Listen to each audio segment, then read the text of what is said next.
اس امت کے اندر جو لوگ سب سے پہلے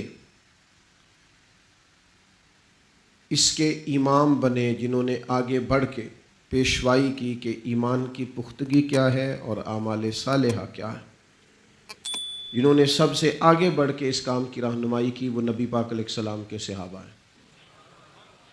ان لوگوں کی دھلی ہوئی ستھری اور خوبصورت زندگیاں یہ ہمیں سکھاتی ہیں۔ صحابہ ہمیں سکھاتے ہیں کہ نبی پاک کا پیار کیا ہے، صحابہ ہمیں سکھاتے ہیں کہ تقوی اور طہارت کیا ہے، صحابہ سے ہم نے سیکھا ہے کہ ہم نے نبی پاک علیہ السلام سے محبت کیسے کرنی، یہ صحابہ نے ہمیں سکھایا ہے کہ رسول کریم صلی اللہ تعالیٰ علیہ وسلم کی اولاد پاک کا احترام کیسے کرنا، یہ ہمیں صحابہ نے سکھایا ہے کہ حضور کا حکم کیسے ماننا، صحابہ نے بتایا ہے کہ نبی پاک کے قدموں میں جان مال اولاد کو کیسے قربان کرنا، یہ ہمیں صحابہ ہی نے بتایا ہے کہ ہمیں کس طرح سے قرآن مجید کی تعلیم کو آگے پھیلانا ہے، دین کو آگے پھیلانا ہے۔ یہ وہی لوگ ہیں جن کے بارے میں رب فرماتا ہے اولئک ھم خیر البریہ، یہ ساری مخلوق سے بہترین لوگ۔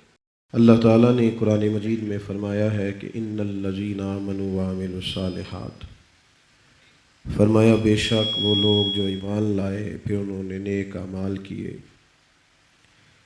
اولئک ھم خیر البریہ، یہی لوگ ساری مخلوق سے بہتر ہیں۔ ایک ہے کہ کسی اہم اور لمبے چوڑے فلسفے میں الجھا جائے، ایک یہ ہے کہ بہت ساری پیچیدگیوں کو سمجھا جائے، ایک یہ ہے کہ ڈھونڈ ڈھونڈ کر کچھ چیزوں کو تلاش کر کر کے لایا جائے، اور ایک یہ ہے کہ بڑی سادی سی دو باتیں یاد کر لی جائیں۔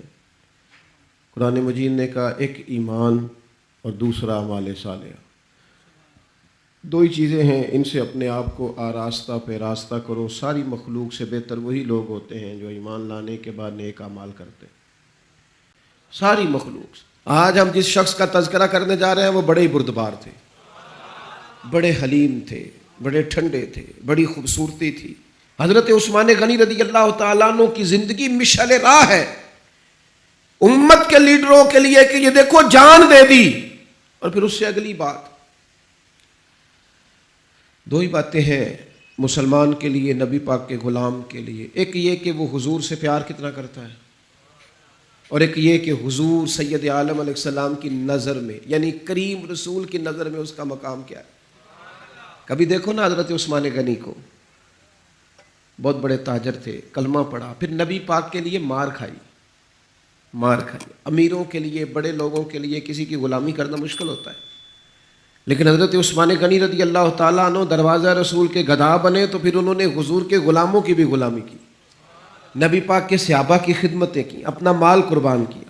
حضرت عثمان غنی رضی اللہ تعالیٰ عنہ نے اس انداز میں رسول پاک سے محبت فرمائی، اس طرح محبت فرمائی کہ فرمایا کرتے تھے جس دن کا میں نے اپنا سیدھا ہاتھ حضور کے دست مبارک میں دیا ہے نا، اس دن سے میں نے یہ ہاتھ کبھی اپنی شرمگاہ کو بھی نہیں لگایا، اس لیے کہ یہ حضور کے دست پاک میں گیا۔ جب عشق سکھاتا ہے آداب خود آگاہی، کھلتے ہیں غلاموں پر اسرار شہنشاہی، وہ عطار ہو، رومی ہو، رازی ہو، غزالی ہو، کچھ ہاتھ نہیں آتا بے آہ و سحرگاہی۔ اگر تیرے اندر محبت کی رمق دمق ہی نہیں ہے، اگر تیرے اندر خلوص کی وہ چاشنی نہیں ہے، نبی پاک نے اعلان فرمایا جیش اسرا کے لیے مال کی ضرورت ہے، مال دو بھائی۔ ایک دفعہ حضور نے اعلان کیا، عثمان کھڑے ہو گئے، عرض کرتے ہیں یا رسول اللہ 100 اونٹ بما سامان کے یا 100 گھوڑا بما سامان کے، بیٹھ گئے۔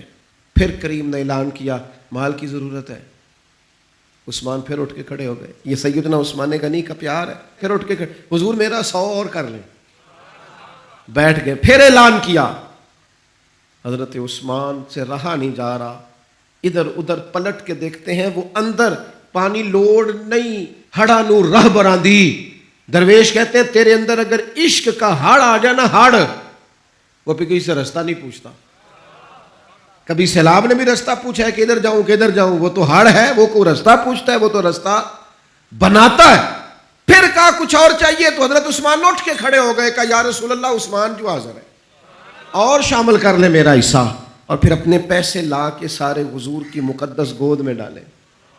یا رسول اللہ آپ کا یہ سارا، حضور آپ کا ہی ہے. تن تندور تے ہڈیاں بالن اسہاواں نال تپایا کپ کپ مکیاں پیڑے کیتے اتوں عشق پلے تھلایا تن دا سالن من دی ہانڈی لون صبر دا پایا غلام فریدا وے میں ساری تیری تینوں اجے یقین نہیں آیا غلام فریدا میں ساری تیری ساری پیش کر دی ہر چیز.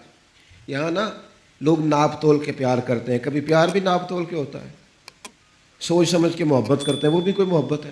حضور نے تو فرمایا محبت آدمی کو اندھا کر دیتی ہے بہرا کر دیتی ہے گنگا کر دیتی ہے. یہ جو محبت ہوتی ہے نا یہ اپنا رستہ بناتی ہے. یہ بوڑھے کو توانائی دیتی ہے یہ بیمار کو قوت دیتی ہے. یہ گر ہو جائے اگر یہ خالص ہو جائے. نبی پاک علیہ السلام حدیبیہ میں آئے اور یہ وہ مقام ہے جہاں اللہ کہتا ہے لقد رضی اللہ عن المومنین. محبوب وہ جو مومن تھے نا درخت کے نیچے آپ کی بیعت کرنے والے 1400 صحابہ ان سے تو اللہ راضی ہو گیا ہے. ان سے تو رب راضی ہو گیا جو آپ کے ہاتھ پہ بیعت کر رہے تھے. حدیبیہ میں محبوب آئے 6 ہجری تھی. فرمایا عمرہ کریں گے. کفار نے کہا نہیں کرنے دیں گے. بات جب بڑھنے لگی تو سرکار نے حدیبیہ پہ قیام کیا اور 1400 صحابہ میں سے اپنی نمائندگی کے لیے جب مکے والوں کے پاس بھیجنے کی باری آئی تو حضور نے سیدنا عثمان غنی کا انتخاب فرمایا. فرمایا عثمان جاؤ ان سے بات چیت کر. سمجھدار بڑے تھے نا بردبار تھے سیانے بندے تھے حلیم الطبع. اور ویسے بھی ہر پھول کی اپنی خوشبو ہوتی ہے. ہر پھول کی کسی کو خیبر میں بھیجا جاتا ہے تو کسی کو حدیبیہ میں بھیجا جاتا ہے. ہر پھول کی خوشبو اپنی اپنی. جائیے نا حضرت عثمان تشریف لے گئے. بچھڑے ہوئے تھے بڑے زمانے کے. میں اور آپ صبح و شام دعائیں مانگتے ہیں یا اللہ بیت اللہ شریف کی زیارت عطا کر. یا اللہ صفا مروہ کے پھیرے نصیب ہو. یا اللہ حجر اسود کی کتنے لوگ تڑپتے ہیں کتنی خواہش کرتے. اور جناب عثمان غنی کا تو پرانا پیار تھا حرم سے. وہ پیدا ہی اس علاقے میں اور کتنے سال ہو گئے بچھڑے ہوئے. جیسے ہی گئے تو جا کے کہا ابو سفیان سے کہ ہم یہاں جنگ کرنے نہیں آئے عمرہ کرنے آئے. سیدنا عثمان غنی سے ابو سفیان نے کہا یہ ذرا دیکھنا یہ ہمارے بزرگوں نے عشق کہاں سے لیا ہے. حضرت عثمان غنی سے ابو سفیان کہنے لگے وہ سامنے بیت اللہ شریف ہے طواف کرنا ہے تو کر لو. وہ صفا مروہ ہے آپ نے صحیح کرنی ہے تو کر لو. وہ حجر اسود ہے چومنا ہے تو چوم لو. وہ آب زمزم ہے پینا تو پی لو. لیکن ہم تمہارے نبی پاک کو نہیں یہ کرنے دیں گے. سامنے کعبہ ہے سامنے حجر اسود ہے سامنے مقام ابراہیم ہے پر میں نماز پڑھا کہ تیں ول ویکھاں. میں نماز پڑھا کہ تیں ول ویکھاں مینوں کعبہ بھل گیا آئی. اب بھل گئیاں نہیں سب صوم صلاتاں اکو یار دا فکر پہ آئی. حضرت عثمان کہنے لگے کعبے کا طواف اور محبوب کے بغیر صفا مروہ کے چکر اور محبوب کے بغیر نبی پاک کے بغیر. فرمایا نام ہی اسی محبوب کے ساتھ طواف کروں گا جس نے کعبے کا رستہ دکھایا ہے. انہی کے ساتھ صفا مروہ ہوگا جنہوں نے اس کا حسن بتایا ہے جنہوں نے نماز پڑھا کہ میں تیں ول ویکھاں مینوں کعبہ بھل گیا آئی. اب ویکھنا بھل گئیاں نہیں سب صوم صلاتاں ایک کو یار دا. پھر یہاں سے لیا ہے میرے امام نے یہاں سے عقیدہ لیا ہے میرے امام نے کہ حاجیو آؤ شہنشاہ کا روضہ دیکھو. حاجیو آؤ شہنشاہ کا حاجیو آؤ شہنشاہ کا روضہ دیکھو. اور تم کعبہ تو دیکھ چکے ہو اب کعبے کا کعبہ دیکھو. اور غور سے سن تو رضا کعبے سے بھی آتی ہے صدا. غور سے سن تو رضا کعبے سے بھی آتی ہے صدا. میری آنکھوں سے میرے پیارے کا روضہ دیکھو. میرے نبی پاک علیہ الصلوۃ والسلام کے غلام نے کا نام بھئی طواف اور حضور کے بغیر طواف اور نبی پاک کے بغیر نہ سوال ہی نہیں پیدا ہوتا. ادھر ایک شخص نے بول کے کہا حضور عثمان تو بڑی موج میں ہوں گے ہم تو تڑپ گئے مکے کی یاد میں. عثمان تو بڑی موج میں طواف کرتے ہوں گے صحیح کرتے ہوں گے. محبوب نے پلٹ کے دیکھا فرمایا وہ میرا عثمان ہے. ہاں میں نے کہا ایک مقام ایک یہ ہے کہ کوئی محبت کرے اور ایک یہ کہ محبوب کی نظر میں فرمایا وہ میرا عثمان ہے میرے بغیر اور طواف میرے بغیر اور طواف یہ کیسے ممکن ہے. سوال ہی نہیں پیدا ہوتا. سیدنا عثمان غنی خبر پھیل گئی کہ حضرت عثمان غنی کو شہید کر دیا گیا. انہوں نے حضرت عثمان کو روک لیا تھا، بٹھا لیا تھا. یہاں خبر پھیل گئی جناب عثمان کو شہید کر دیا گیا. عثمان، میں قربان رستوں سے جہاں تھے آپ گزرا کرتے تھے، میرے محبوب نے فرمایا آؤ بھائی سارے میرے ہاتھ پر بیعت کرو، میرے ہاتھ پر بیعت کرو، موت کی بیعت کرو، ہم نے عثمان کے خون کا بدلہ لینا. محبوب کا جوش و خروش، صحابہ بیعت کر رہے ہیں کس بات پر؟ حضرت عثمان کے بدلے پر. 1400 لوگوں نے بیعت کی بشمول مولا علی شیر خدا کے. کیا ہم نے حضرت عثمان کا بدلہ؟ حضور کو پتا تھا، محبوب تو جانتے ہیں، پر جذبات کو صحیح رخ دینا تھا. فرمایا آؤ بیعت کرو، اور تمام لوگوں نے بیعت کر لی، صرف حضرت عثمان نہیں تھے. حضرت انس بن مالک فرماتے ہیں محبوب نے اپنے ہاتھ فضا میں لہرائے، فرمایا بھئی عثمان موجود نہیں ہے. فرمایا یہ ہاتھ میرا، یہ میرے عثمان کا، لو میں عثمان کی بھی بیعت کرتا ہوں، یہ عثمان کی بھی. حضرت انس بن مالک فرماتے ہیں، جناب انس بن مالک فرماتے ہیں قسم اللہ کی، وہ جس وقت نبی پاک نے کہا نا یہ عثمان کا ہاتھ ہے، فرماتے ہیں اس وقت عثمان کا ہاتھ کائنات کے سب لوگوں کے ہاتھوں سے بہتر ہو گیا تھا. اتنی عظمتیں ملی حضرت عثمان غنی کو، اتنا مقام ملا سیدنا عثمان کو. یہ جو لوگ ہیں نا، یہ جو دروازہ رسول کے خاص غلام ہیں، ان غلاموں کی محبت سے فیض آئے گا رسول پاک کی محبت کا. غلامی کی طبیعت چاہے گی، ان سے پیار کرو گے تو مدینے والے کے محبوب بن جاؤ گے. ان لوگوں سے سیکھیں گے کہ دین کا اصل مزاج کیا ہے، یہ بتائیں گے. حضرت عثمان غنی رضی اللہ تعالیٰ عنہ، انہوں نے رسول کائنات صلی اللہ تعالیٰ علیہ وسلم سے محبت کی، پیار کیا، تو اس انداز میں کیا کہ وہ درجنوں سینکڑوں لوگ کھڑے ہیں اور کئی دنوں کی بھوک ہے، تو منافقین ہنس رہے ہیں کہ دیکھو مسلمانوں کے پاس تو کھانا ہی نہیں. تو عثمان غنی اونٹوں پہ رکھ کے پکا کے لنگر بھیج رہے ہیں، ہمیں کھلاؤ، ان کو عثمان کی جانب سے کھلاؤ کھانے. حضرت عثمان غنی ایک صحابی قرض لے گئے، کچھ دنوں کے بعد آئے، آ کے کہنے لگے واپس لے کہنے لگے میں نے تو مربت میں دے دیا تھا، تو میرے نبی پاک کا غلام ہے، میں تو اس نسبت کا پابند دے دیا تھا، واپسی کا کیا مانا ہوں. حضرت سیدنا عثمان غنی کا ڈھلا ہوا رسیلا سجیلا مزاج، اس میں خوبصورتی، اس میں ٹھہراؤ، اس میں رسول پاک کی محبت کا رنگ. حضرت رقیہ رضی اللہ تعالیٰ عنہ حضور کی صاحبزادی ہیں، ان کے ساتھ حضرت عثمان غنی کا نکاح ہوا. جناب اسامہ بن زید کہتے ہیں حضور نے مجھے کچھ چیز دینے بھیجا، ابھی میں چھوٹا تھا، گھروں میں چلا جاتا تھا، اور بعض نے لکھا ابھی پردے کی آیتیں نہیں آئی تھی، لوگ جاتے تھے ایک دوسرے کے گھروں میں. حضرت اسامہ بن زید کہتے ہیں میں گیا کھانا دینے، تو میں نے دونوں میاں بیوی کو گھر میں بیٹھے دیکھا. میں واپس آیا تو محبوب فرمانے لگے میری بیٹی اور میرے داماد کو دیکھا ہے؟ تو میں نے کہا یا رسول اللہ دیکھا ہے. فرمایا اتنے خوبصورت لوگ پہلے بھی کبھی دیکھے؟ اتنے خوبصورت تھے حضرت عثمان غنی، اتنے حسین تھے، اتنا ان کے مزاج میں نفاست تھی، اس قدر زیادہ شرم و حیا والے. حضور فرماتے ہیں ایسے لوگ کبھی دیکھیں؟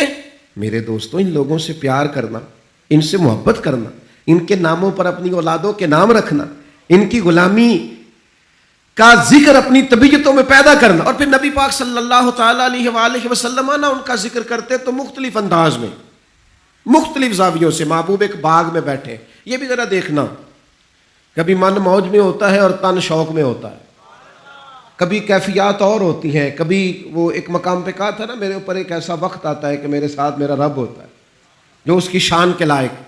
تو نبی پاک علیہ السلام پر گویا وہ جو حضور فرماتے ہیں نا میرے ساتھ ایک ایسا وقت آتا ہے جب میرے ساتھ میرا کریم مالک کرم نوازی فرماتا ہے، وہی آتی ہے یا کلام کرتا ہے.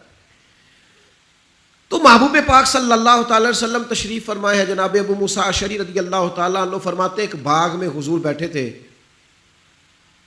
تو میری حضور نے ڈیوٹی لگائی باہر دروازے پر. فرماتے ہیں باہر کوئی آیا اس باغ کے دروازے پر، تو حضور فرمانے لگے جو دروازے پہ آیا اسے اجازت بھی دے دو اور جنت کی بشارت بھی دے دو. ظاہراً تو حضرت ابو موسیٰ اشعری نے بھی بندہ نہیں دیکھا کون آیا ہے، وہ سامنے تو آیا ہی نہیں، لیکن حضور نے اندر بیٹھے بیٹھے ہی محبوب فرمانے لگے وہ جو آیا ہے نا، کیونکہ حضور تو مالک ہے نا جنت کے. میرے امام فرماتے ہیں تجھ سے اور جنت سے کیا مطلب، منکر دور ہو، ہم رسول اللہ کے، جنت رسول اللہ کی. حضور اندر بیٹھے دیکھا ہی نہیں باہر کون ہے، اور فرمانے لگے وہ جو آیا دروازے پہ اسے بتا دو تو جنتی ہے. حضرت ابو موسیٰ اشعری کہتے ہیں دروازہ کھولا تو ابو بکر صدیق تھے. یہ دیکھو کن کے نام جنت الاٹ ہوتی ہے اور بار بار انہی کا قرآن نکل آتا ہے, انہی کے تذکرے ہونے لگتے ہیں, انہی کا ذکر. سیدنا صدیق اکبر فرماتے ہیں تھوڑی دیر کے بعد پھر کوئی دروازے پہ آیا, حضور فرمانے لگے اسے اجازت بھی دے دو اور جنت کی بشارت بھی دے دو. یہ سیاستہ میں حدیث موجود ہے. فرماتے ہیں میں جو گیا دروازہ کھولا تو دروازے پہ فاروق اعظم تھے. سیدنا ابو موسیٰ اشعری کہتے ہیں دروازے پہ دستک ہوئی تو میرا پھر نہ دھیان لب ہائے مبارکہ کی طرف ہی تھا, وہ زبان جس کو سب کن کی کنجی کہیں, جس کو سب کن کی کنجی کہے, اس کی نافذ حکومت پہ لاکھوں سلام. پھر دروازے پہ دستک ہوئی تو کریم فرمانے لگے دروازہ کھولو اور اس بندے سے کہو تم پر آزمائش بھی آئے گی, پر یہ بتا دو تو ہے جنتی. تمہیں آزمائشیں دیکھنی پڑیں گی, تکلیفیں آئیں گی, فتنے آئیں. کہتے ہیں میں دروازے پہ گیا تو سیدنا عثمان غنی موجود. میرے دوستو, ان لوگوں کے بارے میں کبھی تشکیک کا شکار نہ ہونا, کسی شرارت کرنے والے کی شرارت کے پیچھے نہ چلنا. میرے نبی پاک علیہ الصلوۃ والسلام نے تو پہلے خبر دی تھی کہ حضرت عثمان غنی پر فتنے آئیں گے, آزمائشیں آئیں گی, اور صحیح روایت میں موجود ہے خبر دی تھی. حضرت عثمان غنی رضی اللہ تعالیٰ عنہ کا تو وہ مقام و مرتبہ ہے, وہ شان ہے کہ ان کی شہادت کی خبر بھی رسول پاک نے دے دی. فرمایا یہ شہید ہوگا عثمان, شہادت تک کی خبر. حضور کو پیار ہے نا سیدنا عثمان. نبی پاک صلی اللہ تعالیٰ علیہ وآلہ وسلم احد پہاڑ پہ گئے تو احد پہاڑ کانپنے لگا. کون تھا حضور کے ساتھ؟ حضرت صدیق اکبر تھے, سیدنا فاروق اعظم تھے اور حضرت عثمان غنی تھے. احد پہاڑ کانپنے لگا. ویسے ہمارے بزرگ فرماتے ہیں کانپ نہیں رہا تھا, اسے پتہ چلا محبوب آیا تو وجد کر رہا تھا, وہ نہ ذرا وجد کر رہا تھا, سرور میں آ گیا, وہ کانپنے لگا. محدثین نے لکھا ہے کانپنے لگا, اس میں حرکت آئی, اور جب وہ حرکت کر رہا تھا, کانپ رہا تھا, وجد کر رہا تھا, تو حضور پتہ کیا فرماتے ہیں احد سے, یہ باتیں ہم سنتے ہیں, کبھی ان کا مزہ تو لے کے دیکھو. پھر غور کرو, حضور ہیں پہاڑ پہ, حضرت عمر ہیں, سیدنا ابو بکر ہیں, حضرت عثمان ہیں. حضور پہاڑ پہ ہیں, پہاڑ کانپا ہے, وجد کیا ہے, حرکت کی ہے. حضور پتہ کیا فرماتے ہیں؟ فرماتے ہیں احد ٹھہر جا, تیرے اوپر ایک نبی ہے, ایک صدیق ہے, 2 شہید ہیں. اور تو دیکھ تو صحیح, مقام دیکھ, اعزاز دیکھ, احترام دیکھ. تیرے اوپر ایک نبی ہے, ایک صدیق ہے اور 2 شہید ہیں. دنیا میں بڑے شہید ہوئے, پر اس شہید کا مرتبہ بھی جانتے ہو جسے حضور نے شہید کہا؟ ایک تو یہ ہے نا پراپوگنڈے پر لوگ بڑے لوگوں کو شہید کہتے ہیں, اور جنہیں حضور کی زبان اطہر شہید کہے, نبی پاک جنہیں شہید کہے. رسول پاک علیہ السلام نے فرمایا 2 شہید ہیں. تو 2 شہید کون تھے؟ ایک حضرت عمر فاروق, ایک حضرت عثمان غنی. اور پھر نبی پاک نے میری شہادت کی خبر نہیں دی, حضور نے یہ بھی بتایا ان کا مقام کیا ہوگا, ان کو ملے گا کیا. اللہ کے حبیب صلی اللہ تعالیٰ علیہ وسلم فرمانے لگے ایک تو شہادت ہے, اور شہید کو جنتی, اور صحابی ویسے ہی جنتی, اور پھر عشرہ مبشرہ, اور پھر خلفائے راشدین, اور پھر سیدنا عثمان غنی, اور پھر شہادت کا اعزاز. یہ ساری نسبتیں تو اپنی جگہ, لیکن رسول کریم صلی اللہ تعالیٰ علیہ وسلم ارشاد فرمانے لگے ہر نبی کا کوئی نہ کوئی رفیق ہوتا ہے, اور فرمایا میرا رفیق عثمان غنی ہے, وہ بھی جنت میں. یہ جنت میں میرے رفیق ہوں گے, میرے ساتھ ہوں گے سیدنا عثمان غنی رضی اللہ تعالیٰ عنہ. رسول اللہ صلی اللہ علیہ وسلم نے ان کی عظمتوں کو بیان کیا, ان کا جو حضور کے ساتھ غلامی کا رشتہ ہے, جو نبی پاک علیہ السلام کے ساتھ وفا کا رشتہ ہے, ہر مقام پر, ہر موقع پر جس طرح سیدنا عثمان غنی اپنی خدمات لے کے حاضر ہیں, پیش ہیں, ہر جگہ موجود ہیں, حضور کا ان پر اعتماد ہے. بہت گہری محبت ہونی چاہیے امت کو حضرت عثمان غنی سے, بہت زیادہ وارفتگی اور شوق ہمارے دل میں ہونا چاہیے سیدنا عثمان غنی کا, اور اس قدر احترام سے ہمیں لوگوں کے تذکار اپنی اگلی نسل تک منتقل کرنے چاہیے کہ وہ لوگ ان کی دیکھیں نا. آج سب سے بڑا مسئلہ نوجوان نسل میں کیا ہے؟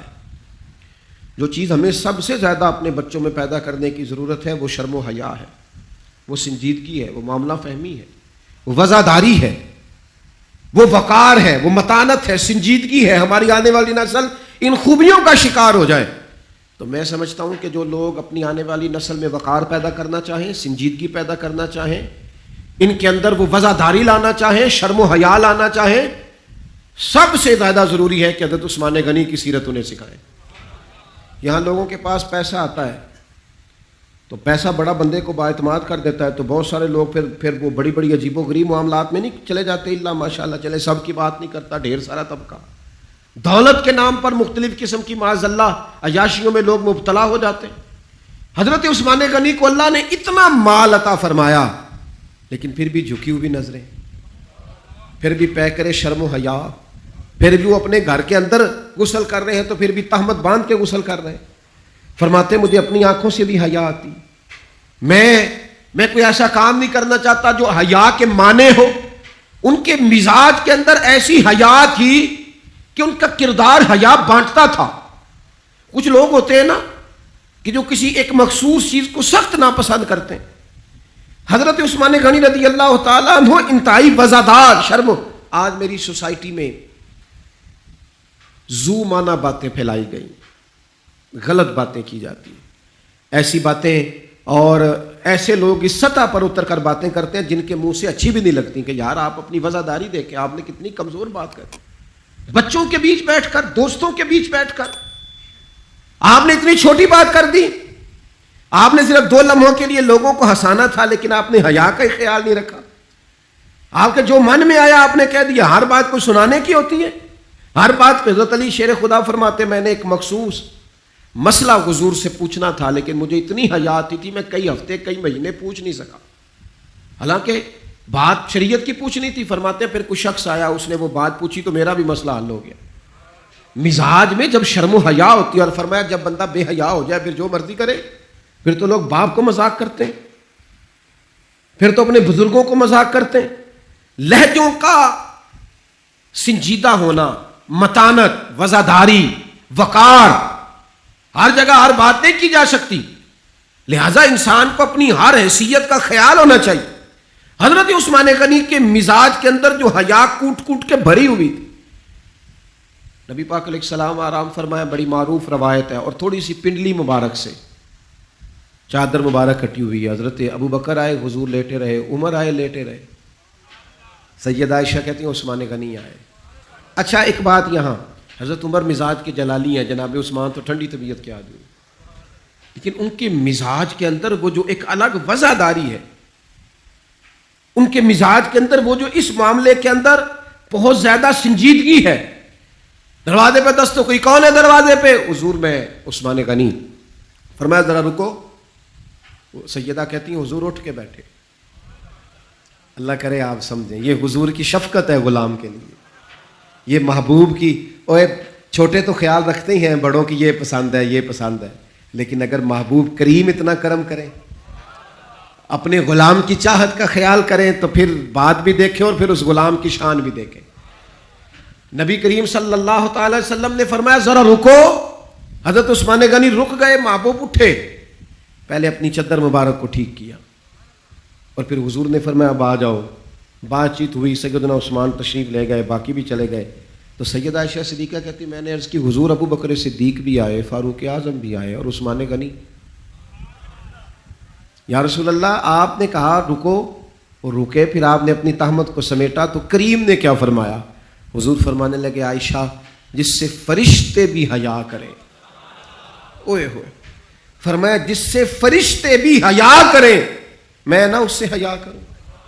فرشتے عثمان غنی سے حیا کرے، فرشتے سیدنا عثمان غنی سے تو فرشتے حیا کرے، حضور حیا کرے، پھر وہ بڑا بے حیا نہیں جو عثمان غنی کا حیا نہ کرے، بڑا بے حیا ہے جو سیدنا عثمان کا حیا نہ کرے۔ حضرت عثمان غنی کے بارے میں حضور نے فرمایا ان سے تو فرشتے بھی حیا کرتے۔ حیا کا فروغ ملے گا اگر حضرت عثمان کی زندگی اور سیرت کو عام کی، حیا معاشرے میں عام ہوگی، ہماری اولادیں ان کو پتہ چلے گا کہ خوبصورتی تو حیا میں ہے، خوبصورتی تو نیچی نظروں میں ہے، خوبصورتی تو انسان کی وزاداری میں ہے، خوبصورتی تو تھوڑی باتیں کرنے میں، خوبصورتی تو ایسا لباس پہننے میں ہے جو حیادار ہو، خوبصورتی تو اس میں ہے جس میں انسان زیادہ وزادار لگے، زیادہ حسن اس میں ہے جس میں وہ زیادہ حیادار ہے۔ اللہ مال تو دے ہی دیتا ہے، لیکن وہ کہتا ہے دیا چونکہ میں نے تم سے تمہارا نہیں مانگتا، وَمِمَّا رَزَقْنَاهُمْ يُنْفِقُونَ، جو ہم نے تمہیں دیا وہ تو ہماری راہ میں خرچ کرو نا۔ تو ہمیں سارا کس نے دیا ہے؟ اللہ نے۔ یہ خرچ کرنا کسی نے اگر سیکھنا ہے تو حضرت عثمان سے سیکھے، یعنی دونوں ہاتھوں سے خرچ کرتے۔ حضور نے فرمایا کنواں پسند آ گیا تو کہا ٹھیک ہے، رنگے چمن پسند نہ پھولوں کی بو پسند، ہم کو ہے وہ پسند جسے آئے تو پسند۔ کیوں؟ اس لیے کہ خرچ کرنا جو ہے، ہمارے ہاں لوگ بڑا خرچ کرتے ہیں، کہتے ہیں میں سارا سال ہی تھوڑی تھوڑی کر کے زکوٰۃ دیتا رہتا ہوں، تھوڑا تھوڑی مدد کرتا رہتا ہوں۔ میں نے کہا یہ تھوڑی تھوڑی آپ دوسروں کی مدد نہیں کر رہے، آپ نہیں کر رہے، تاکہ اکٹھے دینے پڑیں گے تو کافی سارے دینے پڑیں گے، مشکل ہوگی، تو آپ اپنی مدد کر رہے ہیں۔ خرچ کرنا ہے لوگوں نے، لیکن کیا بتائیں آپ کو کس قدر زیادہ مشکل میں لوگ آ جاتے ہیں جب رب ہمیں دیتا ہے بے حساب دیتا ہے، اور جب ہم خرچ کرنے پہ آتے ہیں اتنا حساب اتنی تیاری، اتنا غور۔ یہ ہمیں حضرت عثمان نے سکھایا کہ جب دیا اللہ نے ہے تو اس کے راستے میں بے دریغ ہی دینا۔ اور تیسری بات، حضرت عثمان غنی کو کئی دفعہ حضور نے جنت کی بشارت دی، لیکن وہ بڑا ڈرتے تھے اپنے رب کریم سے۔ ہمیشہ جو بڑا ہوتا ہے نا اس کی ذمہ داریاں بڑی ہوتی ہیں، جو بڑا ہوتا ہے یاد رکھنا اس میں احساس بھی بڑا ہوتا ہے، بڑا احساس ہوتا ہے اس میں۔ پہلے انسان اپنا خیال رکھتا ہے، اگر اللہ اسے 5 بچے دے دے تو پھر اس کا احساس بڑا ہو جاتا ہے، پھر اس نے کئیوں کا خیال رکھنا ہے، کئی چیزوں کا۔ اچھا پھر میں نے دیکھا کہ دادا جی ابا جی یہ کہہ رہے تھے بچوں کی شادی کر لوں پھر میں آزاد ہوں، لیکن وہ 5 بچے تھے، اب ان کے 3 بچے، اب احساس اور بڑا ہو گیا ہے۔ اب بات آگے، جیسے جیسے بندہ بڑا ہوتا جاتا ہے اس کا احساس بھی، وہ ایک کے بارے میں سوچتا ہے کہ اس کو ضرورت ہو، اس کا کیا کرنا ہے اس کا۔ اسی طرح جو اللہ کے نیک بندے ہوتے ہیں، جیسے جیسے ان پر فضل بڑھتا ہے نا ویسے ویسے ان کا احساس بڑھتا ہے، خوف بڑھتا ہے۔ انما یخشی اللہ من عبادہ العلماء، جو عالم ہوتے ہیں وہ رب سے ڈرتے ہیں، اللہ کے بندوں میں سے جو جتنا جانتے ہیں وہ اتنا اللہ سے۔ قبر پہ کھڑے تھے حضرت عثمان غنی، ایک قبر پہ کھڑے تھے، اتنا روئے کہ داڑھی آنسوؤں سے بھر گئی۔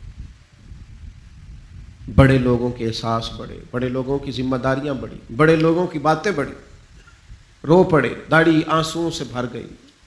حضرت عثمان غنی سے کہا گیا جناب اتنا روتے ہیں آپ کو تو حضور نے 3 دفعہ جنت کی بشارت دی ہے۔ تو سیدنا عثمان غنی فرمانے لگے جس کریم نے 3 دفعہ مجھے جنتی کہا ہے نا، اسی کریم محبوب نے فرمایا ہے قبر آخرت کی منزلوں میں سے پہلی منزل ہے، جو یہاں پریشان ہوا کہیں آگے بھی نہ ہو جائے۔ تو احساس ان کی زندگی میں، ان سے 3 باتیں سیکھ لیں، شرم و حیا سیکھیں، اللہ کے راستے میں خرچ کرنا سیکھیں، ان سے خوف خدا سیکھیں۔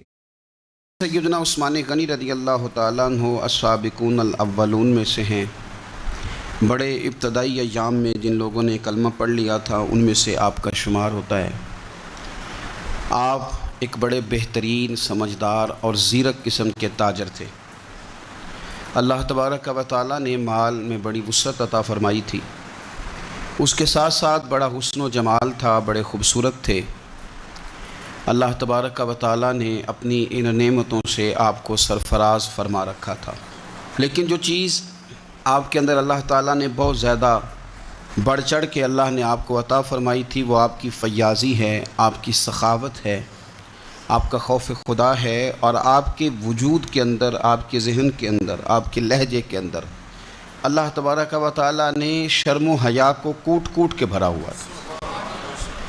ہمارا زمانہ جو ہے یہ بے باک لوگوں سے بھرتا جا رہا ہے، حیا تیزی سے رخصت ہو رہی ہے، نہ ہمیں حیا رہ گیا ہے بزرگوں کا، نہ علماء کا، نہ حیا رہ گیا ہے مشائخ کا، نہ حیا رہ گیا ہے اپنے بڑوں کا، حتیٰ کہ زبانیں کھلتی ہیں تو وہ اولیاء اللہ کا بھی حیا نہیں کرتی، کچھ لوگوں کی زبانیں کھلتی ہیں تو وہ حضور کی اولاد کا بھی حیا نہیں کرتی، معاذ اللہ کچھ ایسے بھی ہیں جو نبی پاک کے صحابہ کا بھی حیا نہیں کرتے۔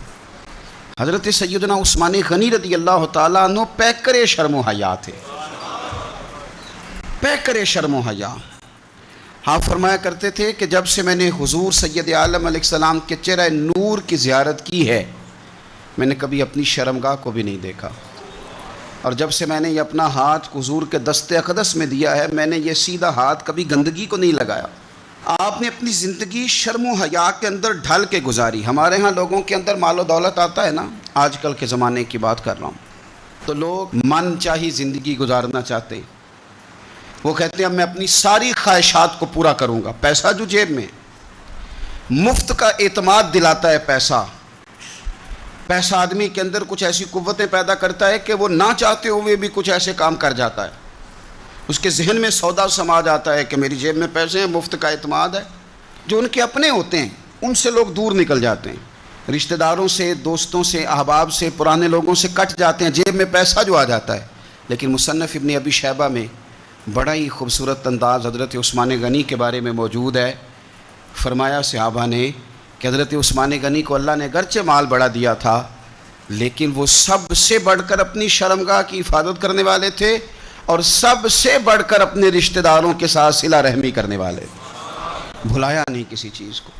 انہوں نے اپنے آپ کو شرم و حیا میں ڈھال کے رکھا.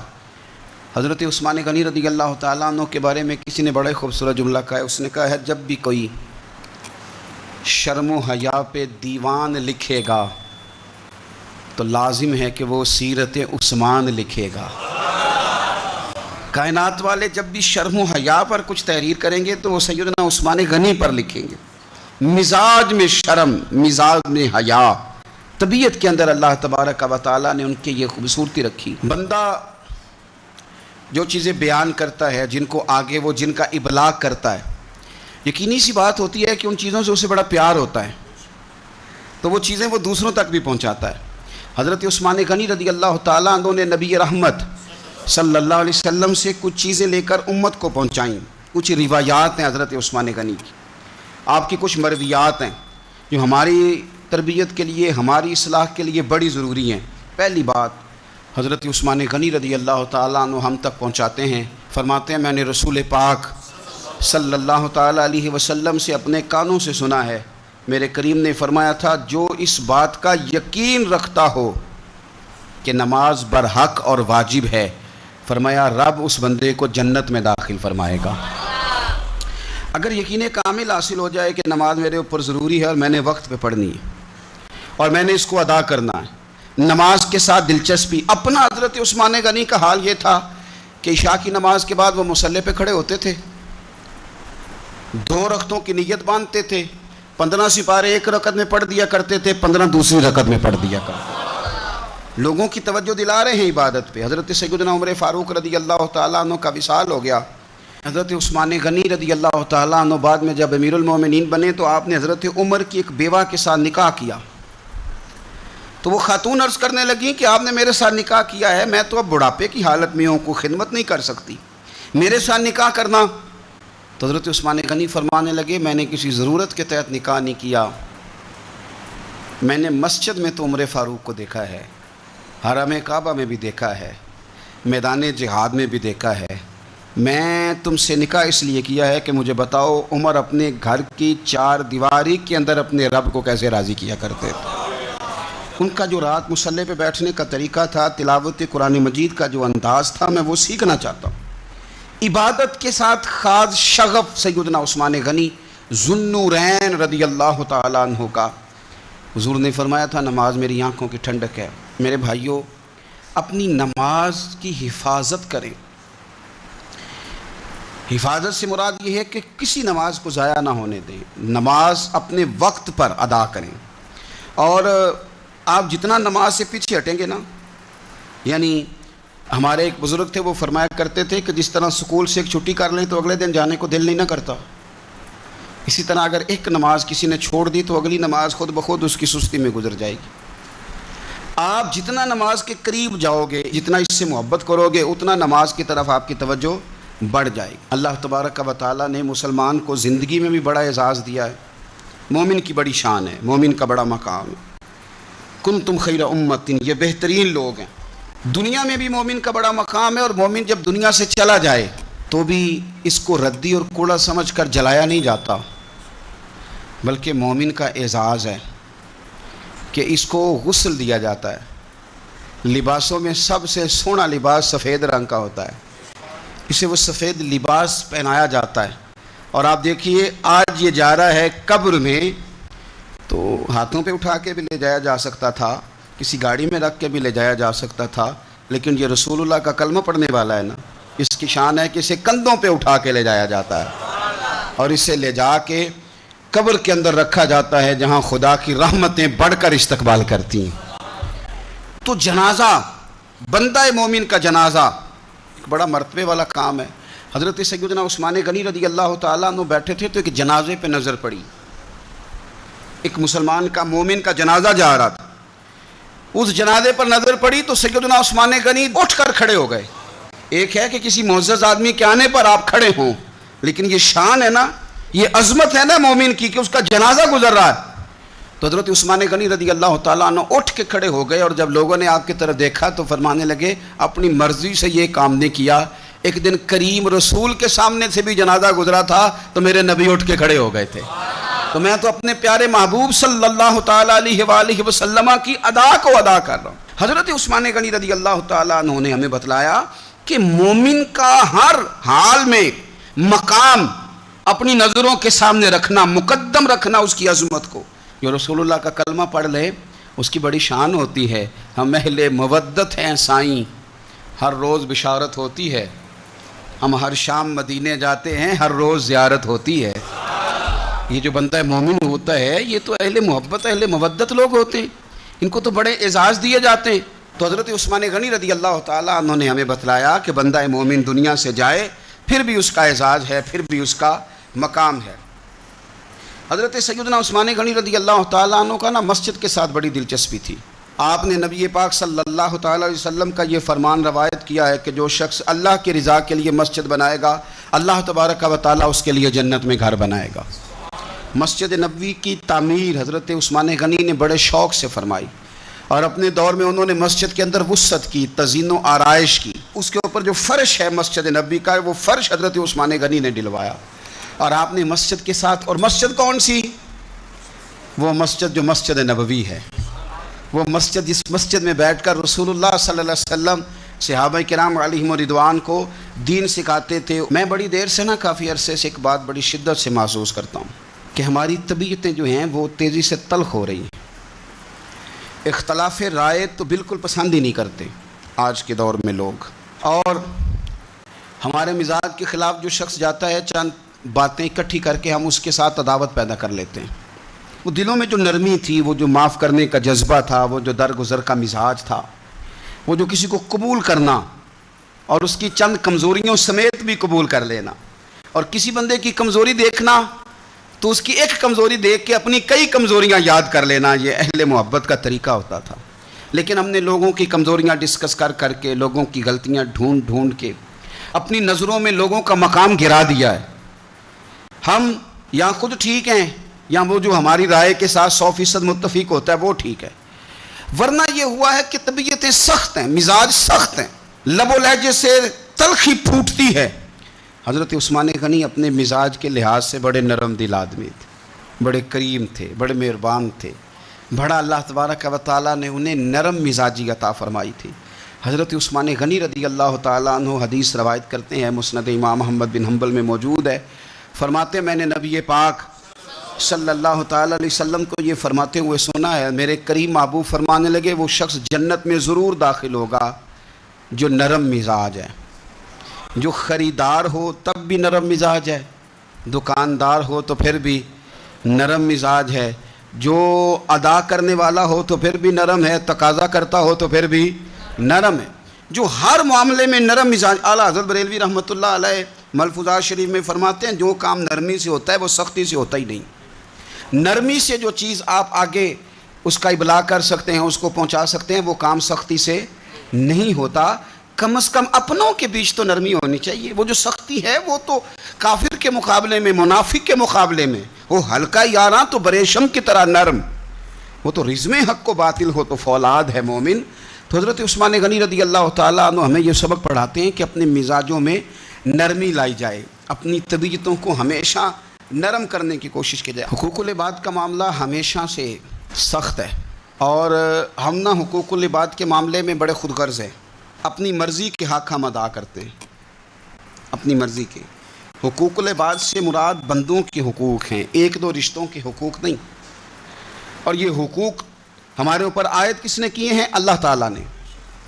آپ اپنے بچوں کے حقوق ادا کرتے کرتے کسی غریب کے حق پہ ڈاکہ نہیں ڈال سکتے، آپ اپنے ماں باپ کا حق ادا کرتے کرتے کسی کا حق کینچی لگا کے کاٹ نہیں سکتے۔ آپ یہ کہیں کہ میں نے اپنا گھر بنانا ہے تو بڑے سارے گھر بے آباد کر دیں۔ جس طرح اپنے بچوں کا آپ پر حق ہے، اسی طرح ملت کے بچوں کا بھی تو حق ہے۔ جس طرح آپ کا اپنا گھر آپ کے لیے بڑا اہمیت کا حامل ہے، اسی طرح سے جو باقی گھر ہیں وہ بھی تو اہمیت کے حامل ہیں۔ ہم نے یہ کیا ہے کہ 2-4 حقوق اپنے ذہن میں بٹھا لیے، اور اسلام جو حقوق کی وسعت بیان کرتا ہے، آپ کو پتہ ہے نبی پاک صلی اللہ تعالیٰ علیہ وسلم نے رستوں کے بھی حقوق بیان کیے، رستوں کے بھی حقوق بیان کیے، جانوروں کے بھی حقوق بیان کیے۔ حضرت عثمان غنی رضی اللہ تعالیٰ عنہ حدیث روایت کرتے ہیں اور ہماری توجہ دلاتے ہیں۔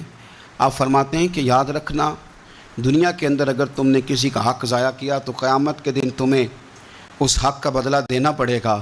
آپ فرماتے ہیں میں نے خود نبی پاک علیہ السلام سے یہ سنا ہے کہ اگر سینگ والی بکری نے بغیر سینگ والی بکری کو مارا تو قیامت کے دن اسے بھی بدلہ دینا پڑے گا۔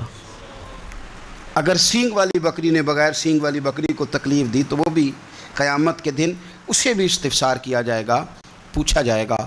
تو بھائی ہمیں خیال کرنا چاہیے، حقوق العباد کا معاملہ بڑا نازک ہے، بڑا باریک ہے، بڑا محتاط ہو کر کے چلنے کی ضرورت ہے۔ کسی جگہ بھی حقوق العباد کے مسئلے میں اپنے آپ کو کمزور نہ کریں، کوشش کریں جس حد تک ہو سکے آپ نازک مزاجی کے ساتھ حقوق کے معاملے کا خیال کریں۔